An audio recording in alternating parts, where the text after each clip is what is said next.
before the Judiciary Committee, and after carefully reviewing his record, I have concluded that I cannot support a man with his views for a lifetime seat on the Supreme Court.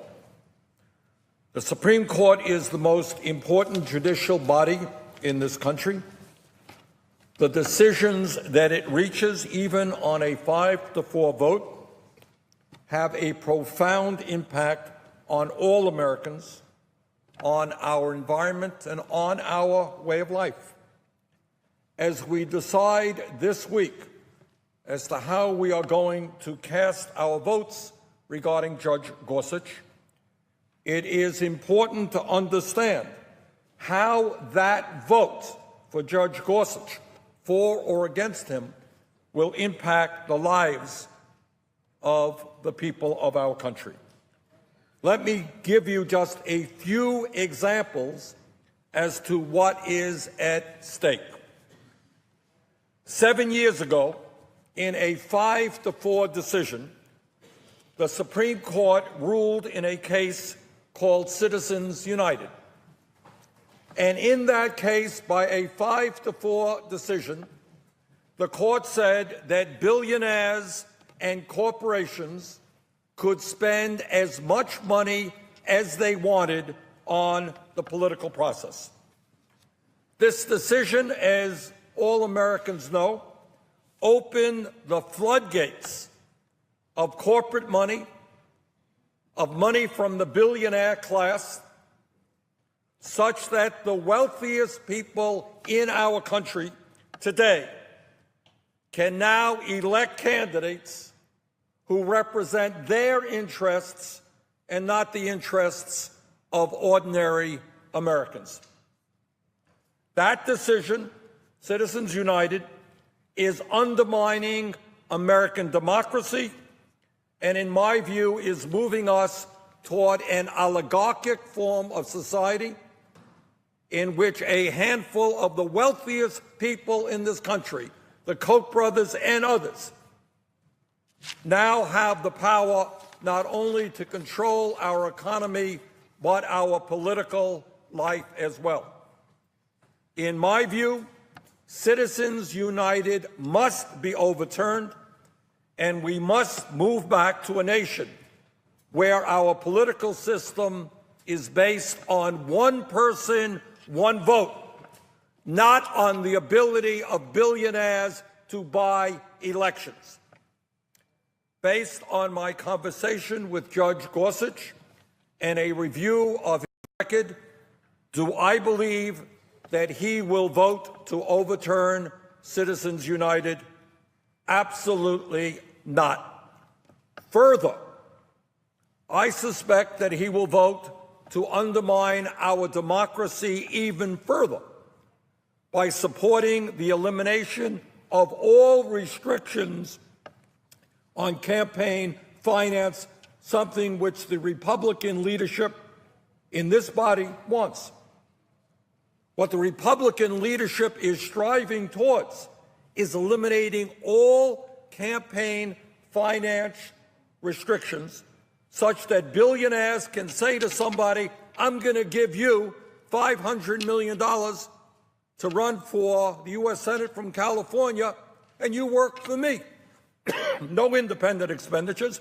I will select your campaign manager, your speechwriter, your media advisor, your pollster. You are my employee. That is what Republican leadership here wants. They want to undermine all campaign finance laws that on campaign finance, and I believe that Judge Gorsuch will move this country in that way, a more and more undemocratic way.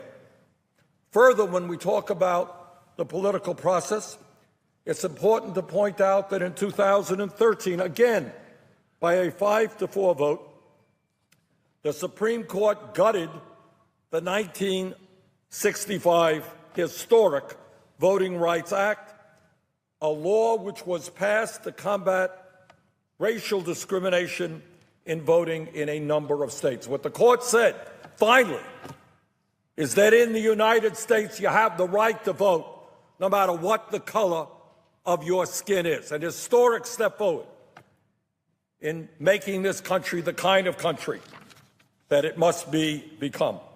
Well, as a result of that 5-4 Supreme Court decision in 2013 gutting the Voting Rights Act, literally days after, we had Republican governors and Republican legislatures all over this country under the guise of fighting voter fraud, passing laws intentionally, everybody knows this, intentionally designed to make it harder for people of color, for poor people, for young people, for older people to vote in elections. In America in the year 2017, it is not too much to ask that all of our people who are eligible to vote be able to vote without harassment, without roadblocks, without barriers being placed in front of them. I know it is a radical idea, Mr. President, but it's called democracy. It's called democracy. It says that if you are eligible to vote, we want you to vote. We want you to participate. It says that in America, when we have one of the lowest voter turnout rates of any major country on earth, we want more people to be participating in the political process, not fewer people. Mr. President, there is nothing that I have seen in Judge Gorsuch's record or in his recent statements to suggest to me that he is prepared to overturn this disastrous decision on the Voting Rights Act. Mr. President, in 1973, as we all know, the Supreme Court decided Roe versus Wade and declared that women have a constitutional right to control their own bodies. That decision has been subsequently affirmed by multiple cases as recently as last June. In his confirmation hearings, Judge Gorsuch refused to state if he believed Roe v. Wade was good law and should be upheld. Based on his statements and general philosophy, I believe there is a strong likelihood that Judge Gorsuch would vote to overturn Roe v. Wade and deny the women of this country the constitutional right to control their own bodies. This would be an outrage, and I do not want to be a party to allowing that to happen. In addition, under Chief Justice John Roberts, the Supreme Court has time and time again voted in support of corporate interests and against the needs of the working people of our country. After reviewing Judge Gorsuch's record, I believe that he will continue that trend. In a case called Trans Am Trucking, Judge Gorsuch argued that a trucker was properly fired by his employer for abandoning his cargo at the side of the road after his truck broke down and he nearly froze to death waiting for help. Judge Gorsuch literally believed that this man should have had to choose between his life and his job, and by choosing his life, not freezing to death, he deserved to lose his job. In another case, Judge Gorsuch ruled that a university was correct to fire a professor battling cancer rather than grant her request to extend her sick leave. I find these decisions troubling.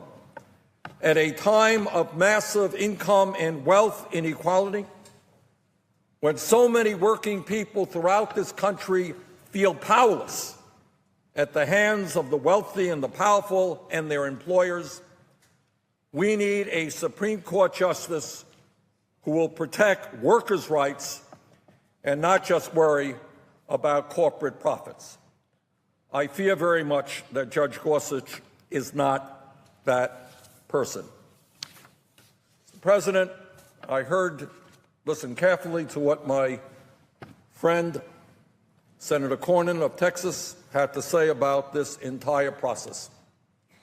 And I have to say that in his remarks there was a whole lot of obfuscation, because there is a simple reality that we are going to have to deal with here in the Senate this week. Everybody knows, and Senator Cornyn made the point, that under Harry Reid, former Democratic leader, the rules, in fact, were changed. And they were changed because of an unprecedented level of Republican obstructionism, making it impossible for President Obama to get almost any of his nominees appointed. But let us not forget that in the midst of that controversial decision, and it was a controversial decision, the Democratic leader had the power to also say that we will waive the 60-vote rule regarding Supreme Court nominees. Democrats had the power, and they chose not to exercise that power in ending that rule, although, of course, they could have done that. And I think the reason is that the Democratic leadership appropriately and correctly believed that on an issue of such magnitude, the appointment of a Supreme Court justice, it is important that there be bipartisan support. But right now, it appears that the Republican leadership is going to do what the Democratic leadership did not do, and that is waive that rule and get their judge appointed with 51 votes. So I would suggest to the Republican leader that instead of trying to push this nominee through with 50-some-odd votes, it might make more sense that rather than changing the rule, change the nominee and bring forward